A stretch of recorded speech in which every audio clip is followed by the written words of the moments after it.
హైదరాబాద్ లో largest cred and non stop property show ఈ నెల 9, 10, 11 తేదీల్లో కొంపల్లిలో. నమస్తే, నేను Keshav. Welcome to Suman TV. Telugu cinema పరిశ్రమలో 4 స్తంభాలుగా పేర్కొనేటువంటి నలుగురు నటుల్లో బాలకృష్ణ ఒకరు. ఈ సంవత్సరం ఆయన గోల్డెన్ జూబ్లీ సెలబ్రేషన్స్కి సిద్ధమయ్యారు. 50 ఏళ్ల క్రిందట అంటే 1974లో తెరంగేట్రం చేసిన బాలకృష్ణ ఇప్పుడు స్వర్ణోత్సవాల్ని అంగరంగ వైభవంగా చేయడానికి ఫిలిం ఇండస్ట్రీనే రెడీ అవుతున్నటువంటి పరిస్థితి. ఈ 50 ఏళ్ల ప్రస్థానంలో నందమూరి బాలకృష్ణ సాధించినటువంటి విజయాలేంటి, ట్రాక్ రికార్డ్ ఎలా ఉంది, భవిష్యత్తులో ఆయన ప్లానింగ్ ఎలా ఉంది, ఈ అంశాలపైన విశ్లేషణ చూద్దాం. మనతో పాటు ప్రముఖ ఫిలిం క్రిటిక్, జర్నలిస్ట్ ప్రభు గారు ఉన్నారు. ప్రభు గారు నమస్కారం. నమస్తే. బాలకృష్ణ గారిది 50 ఏళ్ల ప్రస్థానం అనగానే అందరిలో ఆసక్తి ఉంది. ఎందుకంటే ఈ మధ్య కాలంలో జై బాలయ్య అనేది ఒక నినాదం లాగా, అదొక కల్ట్ లాగా మారిపోయింది. సో ఏంటి 50 ఇయర్స్ సెలబ్రేషన్స్ ప్రత్యేకత ఏంటి? 50 ఇయర్స్ సెలబ్రేషన్ అనేటువంటిది నా భూతో నా భవిష్యత్ అనే స్థాయిలో ఒక నటుడికి జరుగుతున్నటువంటి నిజమైనటువంటి ఒక గొప్ప గౌరవంగా, గొప్ప సెలబ్రేషన్స్గా దాన్ని నిర్వహించాలని చెప్పేసి తెలుగు చలనచిత్ర పరిశ్రమ అంటున్నాం. తెలుగు ఇది ఒక పర్టికులర్ అసోసియేషన్, పర్టికులర్ ఆర్గనైజేషన్ చేస్తుంది కదా. మొత్తం తెలుగు చలనచిత్ర పరిశ్రమ మొత్తం ఏకతాటిపైకి వచ్చి నిర్వహిస్తున్నటువంటి ఒక గొప్ప వేడుక ఇది. అది సెప్టెంబర్ 1వ తారీఖున చేయడం జరుగుతుంది. యాక్చువల్గా 1974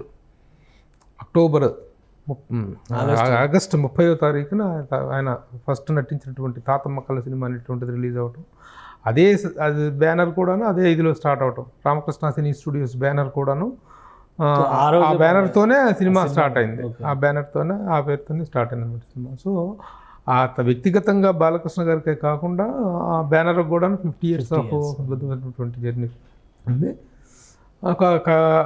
ఆయన నట ప్రస్థానం గురించి, ఆయన లెగసీ గురించి చెప్పాలంటే రామారావు గారి దగ్గర నుంచి తీసుకున్నట్లయితే, రామారావు గారు గురించి ప్రత్యేకించి మనం చెప్పేదేం లేదు. తెలుగు జాతి ఉనికిని, తెలుగు జాతి గౌరవాన్ని అంతర్జాతీయ స్థాయిలో ఆవిష్కరించినటువంటి మహానటుడైన ఆయన నట వారసుడిగా, ఆయన రాజకీయ వారసుడుగా, ఆయన సేవా తత్పరతకు వారసుడుగా, అన్ని విధాలుగా కూడా ఎవరిది సన్ ఆఫ్ ఎవరిది ఫాదర్ అనేటువంటి రేంజ్లో ఆయన నట ప్రస్థానం సాగింది. ఆయన జీవితమే సాగింది బాలకృష్ణ గారిది. ఈ సందర్భంగా ఈ ఒక 50 ఇయర్స్ సెలబ్రేషన్ చేయాలనేటువంటి థాట్ రావటం, దానికి చిత్ర పరిశ్రమ మొత్తం ఏకతాటి మీదకి రావటం అనేటువంటిది చాలా అభినందించాల్సిన విషయం. ఎందుకంటే మామూలుగా ఏదో ఒక్కొక్క సంస్థ ఒక వాళ్ళు చేశారు, వీళ్ళు చేశారు, నటుడు కాబట్టి మీ ఆర్టిస్ట్ అసోసియేషన్ చేశారని కాకుండా all sectors of film industry, ఇటు ప్రొడ్యూసర్స్ కౌన్సిల్, సుప్రీం బాడీ అయినటువంటి film chamber, producers council, film federation, తర్వాత వచ్చేసి జర్నలిస్టుల యూనియన్ కూడాను, మా film critics association, Telugu film journalist association, photographers, అన్ని crafts, the entire film industry is getting involved in this and going to make it a very big thing. September 1వ తారీఖున భారీ స్థాయిలో నిర్వహించడానికి ప్రయత్నాలు జరుగుతాయి. మామూలుగా అయితే ఇండస్ట్రీలో ఎన్టీ రామారావు గారు, ఏఎన్ఆర్ గారు 2 కళ్ళు అనేవాళ్ళు. నెక్స్ట్ జనరేషన్కి వచ్చేసరికి చిరంజీవి, బాలకృష్ణ, నాగార్జున, వెంకటేష్ 4 స్తంభాలు అని అన్నారు. సో ఇందులో ఈ నలుగురిలో కూడా బాలకృష్ణ గారికి ఉన్న ప్రత్యేకత ఏంటి? బాలకృష్ణ గారికి ఉన్న ప్రత్యేకత ఏంటంటే అన్ని జోనర్స్లో యాక్ట్ చేయగలిగినటువంటి ఇమేజ్ ఉన్నటువంటి యాక్టర్. ఇప్పుడు మిగతా యాక్టర్స్లో జోనర్స్ వైజ్గా చూసుకుంటే బాలకృష్ణ గారు చేసిన జోనర్స్లో మిగతా యాక్టర్స్ ఎవరు చేయలేకపోయారు. ఇలాంటి వాళ్ళ ఎవరెవరి ఇమేజ్ ఫ్రేమ్లో వాళ్ళు చేస్తారు. ఇప్పుడు బాలకృష్ణ గారికి ఉన్న ఇమేజ్ ఏంటంటే ఈ shoots for the social films, commercial ఫిలిమ్స్లో జానపదాలు, పౌరాణికాలు, తండ్రి గారు లాగానే సేమ్ ఆయన లెగసీని కంటిన్యూ చేస్తున్నారంటే కేవలం ఆయన నటవార్తలు అనిపించుకోవటమే కాదు, ఆయన నటనలో ఎన్నెన్ని ప్రక్రియలు చేశారో, ఎన్నెన్ని ఛాలెంజ్లు రామారావు గారు స్వీకరించారో, ఎంతెంత అద్భుతంగా ఆయన నట ప్రస్థానం అనేటువంటిది సాగిందో, అదే కోవలో ఈయన కూడాను ఒక పౌరాణిక పాత్రలు కానీ, జానపద పాత్రలు కానీ చేయాలంటే అందుకు తగినటువంటి ఆహార్యం, అందుకు తగినటువంటి డిక్షన్, అందుకు తగిన ఇమేజీ, ఇవన్నిటిని కూడా పునిగిపుచ్చుకున్నటువంటి వ్యక్తి నటుడు బాలకృష్ణ గారు. ఒక్కొక్క పాత్రలో తను చేస్తున్నప్పుడు ఆ ఫిరోషియస్నెస్ అనేటువంటి దాన్ని పోషించే విధానం, ముఖ్యంగా ఈ సమరసింహారెడ్డి దగ్గర నుంచి స్టార్ట్ అయినటువంటి ఈ ఫ్యాక్షన్ సినిమాల విషయంలో తన ఆ ఫిరోషియస్ పర్ఫార్మెన్స్ అనేటువంటిది చాలా విశేషమైనటువంటి ప్రాచుర్యాన్ని పొందడం జరిగింది. అలాగే ఇప్పుడు భైరవ దీపం లాంటి ఒక దాంట్లో జానపదాలు అనేటువంటి వాటికే కాలం చెల్లింది అనుకున్న టైంలో భైరవ దీపం లాంటి ఒక జానపద అర్జున విజయం, విజయం అనేటువంటిది పౌరాణిక పాత్రలు చేయటంలో కూడాను తను చూపించినటువంటి శ్రద్ధ, శ్రీరామరాజ్యం కానీ ఇవన్నీ కూడాను. అలాగే ఆదిత్య 316 అనేటువంటి ఒక డిఫరెంట్ జోనర్ ఆ టైంలో ఒక సైంటిఫిక్ అయినటువంటి ఫిల్మ్ చేయటం, ఆ రోజుల్లో చేయటం అనేటువంటిది గొప్ప ప్రయోగం. ఈ విధంగా నటుడిగా నిజంగా సినిమాలు గొప్పగా ఇది బాక్స్ ఆఫీస్ దగ్గర పెద్ద సక్సెస్ కాకపోయినప్పటికీ కథానాయకుడు ప్రజానాయకుడు అనేటువంటి సినిమాల్లో తండ్రి గారి పాత్ర పోషిస్తూ తను చేసినటువంటి అభినయం బిగినింగ్ స్టేజ్లో ఎక్కువ గ్రామీణ వాతావరణం ఉన్నాయి. మొవ్వగోపాలుడు, బాలగోపాలుడు, ముద్దుల మామ, ఇట్లాంటి మనవడు, మంగమ్మగారి మనవడు, ఇలాంటి కథలతో వెళ్ళిన బాలకృష్ణ సడన్ గా ఈ సైన్స్ ఫిక్షన్ వైపు ఆదిత్య 369, మళ్ళీ భైరవ ద్వీపం లాంటివి, కృష్ణార్జున విజయం లాంటివి ఇవన్నీ చేయడానికి అంటే ఆయన ప్లాన్డ్గా జరిగినటువంటి జర్నీ అనుకోవాలా, లేదంటే ఆయనకు సూట్ అయిన వాటిని ఆయన చేసుకుంటూ వెళ్ళిపోయారు? అంటే తనలో ఉన్న ఒక యాక్టర్గా తనలో ఉన్న వెంచరింగ్ నేచర్, ఎందుకంటే పాత్ర ఏదైనా చేయగలము అనేటువంటి ఒక ఆత్మవిశ్వాసం, అందుకు తగినటువంటి పర్సనాలిటీ. రామారాగర్లో ఉన్న గొప్ప ఇది కూడా అదే. ఇలాంటి దానికైనా షూట్ అవ్వగలిగినటువంటి ఒక రూపంతో పుట్టడం, అలాంటి ఒక విగ్రహంతో ఉండటం అనేటువంటిది రామారావు గారికి ఉన్నటువంటిది. ఒక సందర్భంలో, ఈ సందర్భంగా ఒక మాట చెప్తానండి మీకు. ఒకసారి అక్కినేని నాగేశ్వరరావు గారు నన్ను అడిగారు, ఏమైనా నువ్వు చాలా పెద్ద జర్నలిస్టు కదా, నాతో చాలా సరసంగా ఉంటారు, అది అందరికీ తెలిసిన విషయం ఇది, పెద్ద జర్నలిస్టు కదా, నాకు రామారావు గారికి ఉన్న తేడా ఏమిటో ఒక మాటలో చెప్పాయా అన్నాను. ఒక క్షణం సరస్వతి పలికినట్టుగా అనిపించింది నాకు. ఒక క్షణం ఆలోచించి ఒక మాట అన్నా నేను, సార్ అన్నీ కూడి ఉన్న మహానటుడు రామారావు గారు, అన్నీ కూడా తీసుకున్న మహానటుడు నాగేశ్వరరావు గారు అండి. రామారావు గారు అన్నీ కూడి ఉన్న విగ్రహం అది. అందుకే మనం లీలామానుష విగ్రహం అంటాము, యుగ పురుషుడు అంటాము, కారణ జన్ముడు అంటాం ఆయన్ని. అలాంటి ఇవన్నీ కూడా బాలకృష్ణ గారిలోకి రావటం అనేటువంటిది, ఏ పాత్ర తీసుకున్న ఆ పాత్రలో ఉన్నటువంటి ఛాలెంజ్, ఇప్పటికీ కూడా కుర్ర హీరోలు కూడా సాహసించలేనటువంటి ఛాలెంజ్లు చేయటం, ఆ విన్యాసాలు చేయటం. అరే ఈ డూపులు ఉన్నారు, వాళ్ళు చేసుకుంటారు అన్నా కూడా మేమే చేస్తామని చెప్పేసి ఆ దూకే స్వభావం అంతా కూడాను ఆయనలో ఉన్నటువంటిది. ఇక అలాగే పాత్రను ఆకలింపు చేసుకునే విధానం కూడాను నిజంగా చాలా అద్భుతమైనటువంటి. ఒక పూరి జగన్నాథ్ డైరెక్షన్లో చేసినప్పుడు ఆ సినిమాలో పైసా వసూలు చేసినప్పుడు ఆ ఎనర్జీ లెవెల్స్ అనేటువంటి అప్పటి నుంచి జై బాలయ్య అనేటువంటి ఒక నినాదం అయిపోయింది. ఆ క్యారెక్టర్లో ఉన్నటువంటి ఒక చిన్న స్పార్క్ని, ఆ ఎలిమెంట్ని ఎంత బాగా క్యాచ్ చేస్తారు. ఒక హుందా అయిన పాత్రలో తండ్రి పాత్రను చేస్తున్నప్పుడు ఆ పాత్రలో ఉన్న హుందాతనాన్ని అంత అద్భుతంగా అభినయించినటువంటి ఇది ఒక నవరస పోషణ అనేటువంటి దానికి సరైనటువంటి నిర్వచనంగా చెప్పగలిగినటువంటి నటులు బాలకృష్ణ గారు. సో బాలకృష్ణ గారు 50 ఏళ్ల ప్రస్థానం అనేది సినిమా ఇండస్ట్రీలో సరే 50 ఏళ్ల ప్రస్థానం మీరు ఇందాక బిగినింగ్లోనే ప్రస్తావించారు. ఎన్టీ రామారావు గారితో పోలుస్తూ నటవారసత్వం ఓకే అది క్లెయిమ్ చేసేసారు. రాజకీయంగా కూడా ఆయన హ్యాట్రిక్ ఎమ్మెల్యే. సో ఇది ఎలా సాధ్యమైంది? అది జనరల్గా రాజకీయాలకి వెళ్ళిన వాళ్ళు సినిమాల్లో కొంత గ్యాప్ వచ్చే అవకాశం ఉంది. ఇది చేస్తారు, అది చేస్తారు. ఇంకోవైపు సేవా కార్యక్రమాలు ఇందాక ప్రస్తావించారు. Indo American cancer institute, Basavatarakam hospital, ఇవన్నీ ఈ సర్వీసెస్ని ఇంకో వైపు నుంచి నడిపించడం. ఈ మూడింటిని బ్యాలెన్స్ చేసేటువంటి విధానం ఎలా ఉంటుంది ఆయన వర్క్ స్టైల్?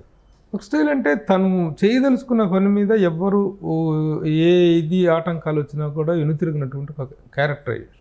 ఇప్పుడు ఆ హిందూపురం నియోజకవర్గంలో 3 సార్లు హిందూపురం అడ్డా, నందమూరి గడ్డ, నందమూరి అడ్డా అనేటువంటి ఒక నినాదం అక్కడ బాగా పాపులర్ అవుతుంటుంది.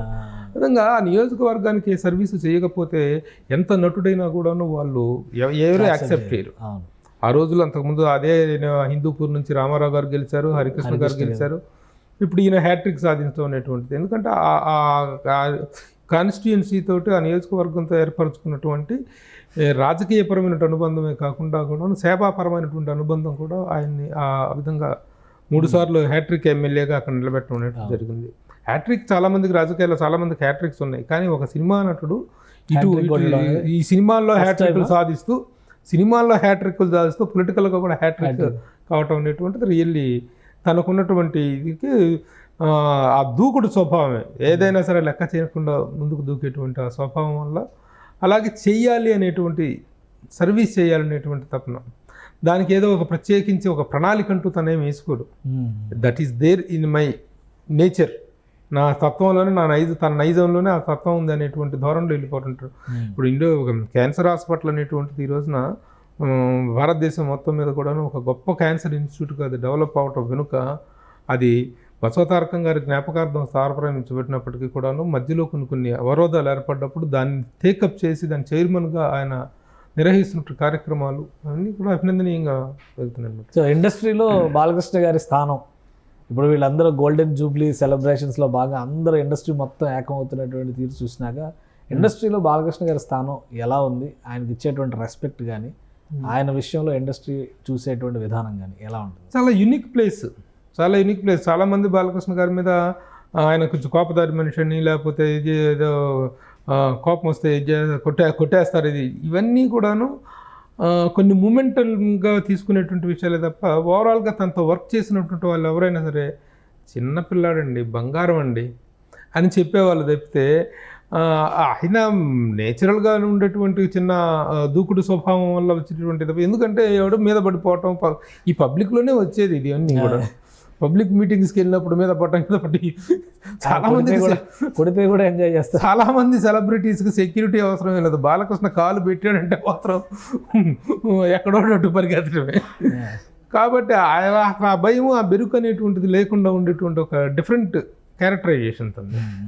అది సినిమాలో చేసే క్యారెక్టర్లు అయినా పర్సనల్ క్యారెక్టర్లు అయినా సరే. ఇప్పుడు కెరీర్ ఎలా ఉంది, సినిమా కెరీర్ ఎలా ఉంది? ఆయన అద్భుతంగా ఉంది, ఉధృతంగా ఉంది తన కెరీర్. హ్యాట్రిక్ హీరో ఈ రోజున, హ్యాట్రిక్ సక్సెస్ తోటి చాలా మంచి కెరీర్లో ఉంది. వీటన్నిటికంటే తలమానకం ఏంటంటే ఈ రోజున బాలకృష్ణ గారు అనగానే గతంలో ఒక సెక్టార్ ఆఫ్ ఆడియన్స్కి మాత్రమే తను కనెక్ట్ అయినటువంటి సందర్భం ఉంది. కానీ ఇప్పుడు అన్స్టాపబుల్ అనేటువంటి ఒక షో ద్వారా he has gone in to the domestic star అయిపోయారు.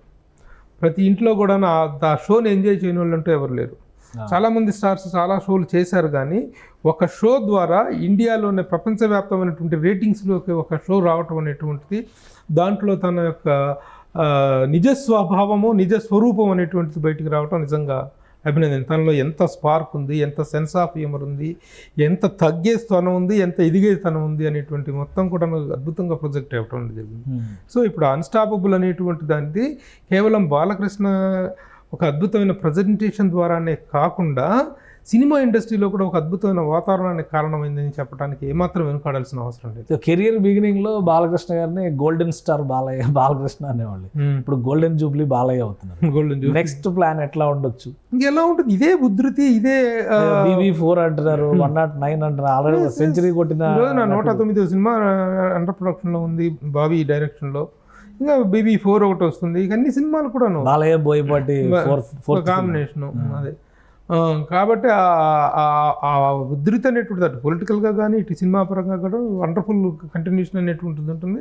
అట్ ద సేమ్ టైం మళ్ళీ త్వరలోనే అన్స్టాపబుల్ సీజన్ 3 స్టార్ట్ అవబోతుంది. కానీ అసలు మీకు పర్సనల్గా కూడా బాగా ర్యాప్ అవుతుంది కదా, ఆయన సినిమాలు చేస్తూ, రాజకీయాలు చేస్తూ, సర్వీసెస్ చేస్తూ ఈ టీవీ షోలోకి ఎందుకు వచ్చారు? రీజన్ ఏంటి? స్పెషల్గా ఏమైనా ఉందా? పర్టికులర్గా ఏం లేదు, స్పెషల్ రీజన్ ఏం లేదు. పర్టికులర్గా మాహా వాళ్ళు ఒక షో చేయాలి అనుకుంటున్నప్పుడు వచ్చినటువంటి స్పార్క్గా వచ్చినటువంటి ఐడియా మాత్రమే అది. ఏ స్టార్తో చేద్దాం, ఎలా చేద్దాం, అన్స్టాపబుల్ ఎవరు అనేటువంటి అది తన ముందు పెట్టినప్పుడు తనేంటంటే మేము సినిమాల పట్ల లేకపోతే షో చేయటం వల్ల తగ్గిపోతామనో అనేది కాదు. మనం తగ్గం, మనం ఏ కార్యక్రమం చేస్తే ఆ కార్యక్రమం ద్వారా ఆ ప్రోగ్రామ్కి హైలైట్ అవుతుంది అనేటువంటి తన ఆత్మవిశ్వాసం, తన కాన్ఫిడెన్స్ ఏదైతుందో ఆ కాన్ఫిడెన్స్ ద్వారా అది టేకాఫ్ అయి జరిగింది. నిజంగా బాలకృష్ణ గారితో ఆ షో చేయాలనేటువంటి ఐడియా వచ్చినందుకు రియల్గా ఆహా యూనిట్ని, అల్లు అరవింద్ గారిని, ఆ మిగతా యూనిట్ మొత్తాన్ని నిజంగా అభినందించాలి. వాళ్ళు ఏ ఎక్స్పెక్టేషన్ అనుకున్నా అంతకు 10ంతల రీచ్, 10ంతల సక్సెస్ అనేటువంటిది ఆ షో ద్వారా రావటం జరిగింది. రైట్.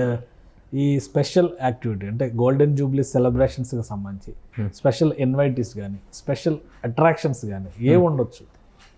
మొత్తం తెలుగు చలనచిత్ర పరిశ్రమ మొత్తం పార్టిసిపేట్ చేస్తుంది అందులో డౌటే లేదు. ప్రతి స్టారు దాంట్లో పార్టిసిపేట్ చేసే అవకాశాలు ఉన్నాయి. ఒక తెలుగు ఫిల్మ్ ఇండస్ట్రీ నుంచే కాకుండా ఆల్ ఇండియన్ ఫిల్మ్ ఇండస్ట్రీ నుంచి కూడా గెస్టులను పిలిచేసట. తమిళనాడు నుంచి, ఇటు కేరళ నుంచి, ఇటు కర్ణాటక నుంచి, హిందీ నుంచి, అన్ని రంగాల ప్రముఖులకి ఆహ్వానాలు అందుతున్నాయి, అందరూ పార్టిసిపేట్ చేయడానికి. ఎందుకంటే రామారావు గారు లెగసీ వల్ల కానీ తన సినిమాల ద్వారా, తన సినిమాలు ఎన్నెన్నో కొన్ని 100 సినిమాలు, చాలా సినిమాలు 90% ఫిల్మ్స్ హిందీలోకి డబ్ అని. బాలకృష్ణ గారికి పాన్ ఇండియా లెవెల్లో కూడా మంచి ఫాలోయింగ్ ఉంది. మొన్న నేలకొండ భగవంత్ కేసరి కూడా పాన్ ఇండియా రిలీజ్ అన్ని పాన్ ఇండియా రిలీజ్లు వెళ్తున్నాయి. కాబట్టి ఆల్ లాంగ్వేజెస్ స్టార్స్ పార్టిసిపేట్ చేసేటువంటి ఒక మెగా ఈవెంట్ అవుతుంది ఇది. ఈ తెలుగు రాష్ట్రాల మహోత్సవం అంటాను చూసా, అది కాబోతుంది. తెలుగు రాష్ట్రాల ప్రభుత్వాలు ఇన్వాల్వ్మెంట్ ఏమైనా ఉంటుందా? తెలుగు రాష్ట్ర ప్రభుత్వాలు ఇద్దరిని, అధినేతలు ఇద్దరిని ఆహ్వానిస్తారు, అందులో డౌటే లేదు. ఓకే, వాళ్ళిద్దరూ ముఖ్య అతిథులుగా ఉంటారు. ఇన్వాల్వ్మెంట్ ఉంటుంది, అది ఇండస్ట్రీ చేసేటువంటి ఇన్విటేషన్ కాబట్టి ఇన్విటేషన్ అయితే అందరికీ అందుతుంది. అందరూ మెగాస్టార్ చిరంజీవి దగ్గర నుంచి అందరూ ఇందులో ఇన్వాల్వ్ అయ్యే స్కోప్ డెఫినెట్ గా. మెగాస్టార్ చిరంజీవి గారు రేపు పొద్దున అన్స్టాపబుల్ చేయబోతున్నారు. ఓహో, బాలకృష్ణ గారితో అన్స్టాపబుల్ చేయబోతున్నారు. ఎప్పుడు అది జరిగే రిలీజ్ ఎప్పుడు? సీజన్ 3 అంతా రెడీ అవుతుంది, మొత్తం జరగబోతుంది. చిరంజీవి గారు షో చేయబోతున్నారు, అలాగే నాగార్జున చేయబోతున్నారు. నాగార్జునతోనే ఆ ఎపిసోడ్ సీజన్ 3 స్టార్ట్ అవుతుంది.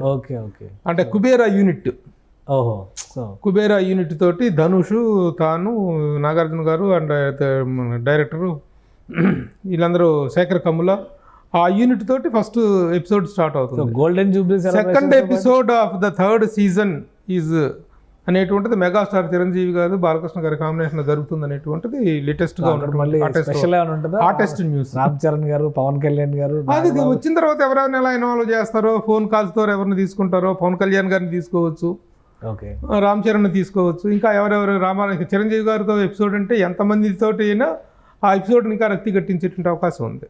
పెద్ద మెగా ప్లాన్ ఉంది. తర్వాత వెంకటేష్, పెద్ద స్టార్స్ జరగనటువంటి రానటువంటి వాళ్ళు వెంకటేష్ గారితో కూడా ఉంటుంది.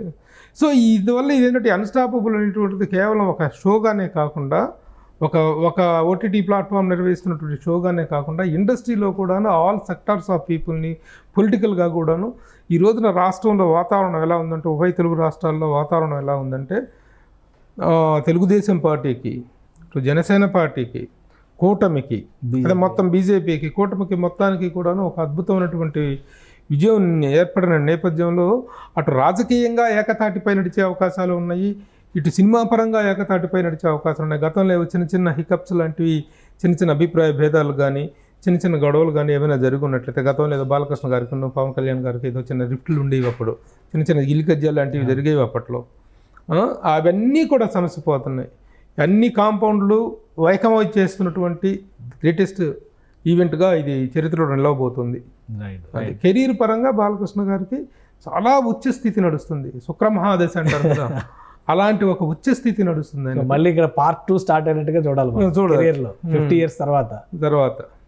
కాబట్టి నటుడుగా కానీ, ఒక పొలిటీషియన్గా కానీ, ఒక సర్వీస్ ఓరియంటెడ్గా కానీ, in every aspect of the life he is enjoying a greatest period of his career. అది ఇంకా ఈ ఫంక్షన్ తర్వాత కూడా కంటిన్యూ అయ్యే అవకాశాలు ఉన్నాయి. రామారావు గారి 1949 నవంబర్ 24వ తారీఖున విశ్వఖ్యాత నట సార్ రామారావు అనేటువంటి ఒక కొత్త నటుడు పరిశ్రమకు పరిచయం అయ్యారు. ఆ రోజు నుంచి నందమూరి అనేటువంటి ఈ ఫ్యామిలీతో కానీ, ఈ కుటుంబంతో కానీ పెనవేసుకుపోయినటువంటి అనుబంధం, జనజీవన స్రవంతిలో, జనజీవన భాగంలో అంతర్భాగం అయిపోయినటువంటి ఒక కుటుంబం అది.